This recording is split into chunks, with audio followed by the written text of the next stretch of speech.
Alright, back with chapter 19. It says this: Saul tries to kill David. And Saul spoke to Jonathan his son and all his servants that they should kill David. But Jonathan, Saul's son, delighted much in David. And Jonathan told David, Saul my father seeks to kill you. Therefore be on your guard in the morning. Stay in a secret place and hide yourself. I will go out and stand beside my father in the field where you are, and I will speak to my father about you.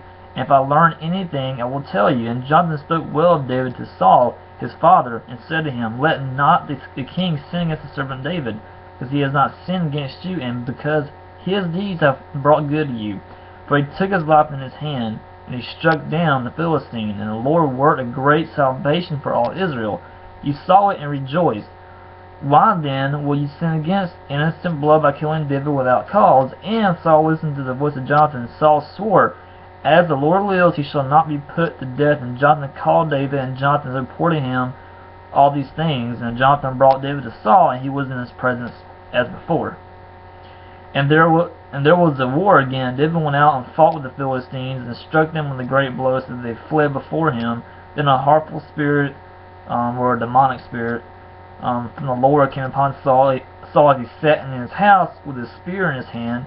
And David was playing the lyre, and Saul sought to pin David to the wall with his spear, but he eluded Saul, so that he struck the spear into the wall. And David fled and escaped that night. Saul sent messengers to David's house to watch him, that he might kill him in the morning. But Milcah, David's wife, told him, If you do not escape with your life tonight, tomorrow you will be killed. So Michal let David down through the window, and he fled away and escaped. Michal took an image and laid it on the bed, and put a pillow of goat's hair at his head, and covered it with the clothes. And when Saul sent messengers to take David, she said, He is sick. And Saul sent the messengers to see David, saying, Bring him up to me in the bed, that I may kill him. And when the messengers came in, behold, the image was in the bed with the pillows of goat's hair at his head.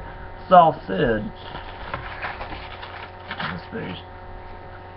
to Milcah, Why have you deceived me thus, and let my enemy go, so that he has escaped? And Michal answered Saul, He said to me, Let me go, why should I kill you?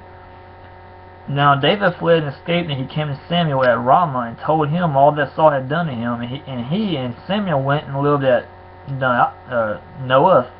And it was told Saul, Behold, David is at Noath in Ramah.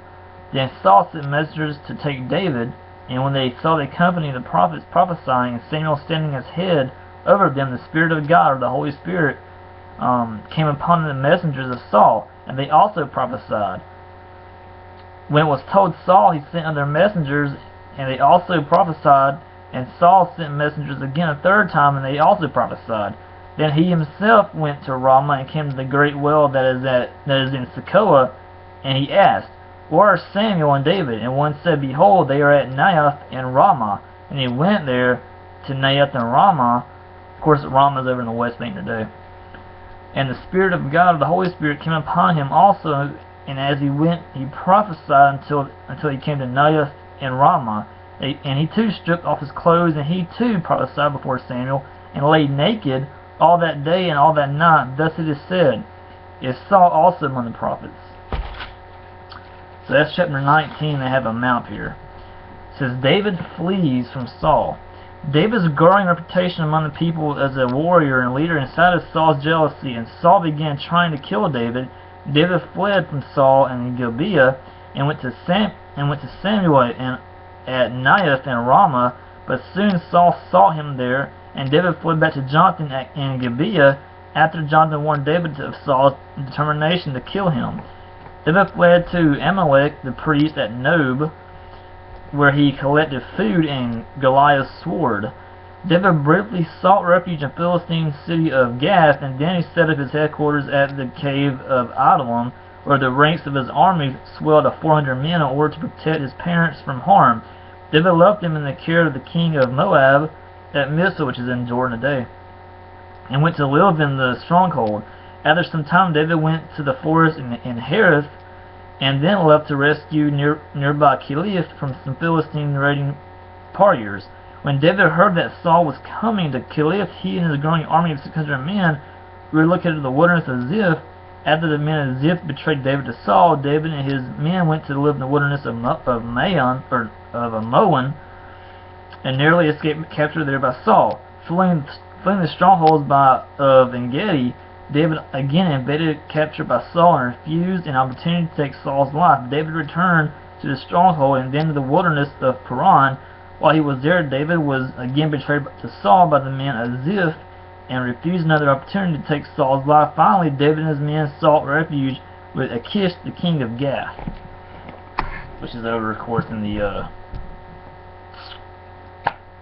which is over in Philistia, which is Gaza today. But anyway, here's the map. You have Philistia on one side, which is Gaza. Then you have all these cities that's between Gaza and the Dead Sea, which will be Israel today. And then you have Moab over across the Jordan, which is in Jordan today. And this is where it all took place at. Let's see here. That's where it took place at. You can see that map right along the Dead Sea. So, anyway, that's chapter 19 about Saul tries to kill David. And then 20 will be next. We'll be right back with that.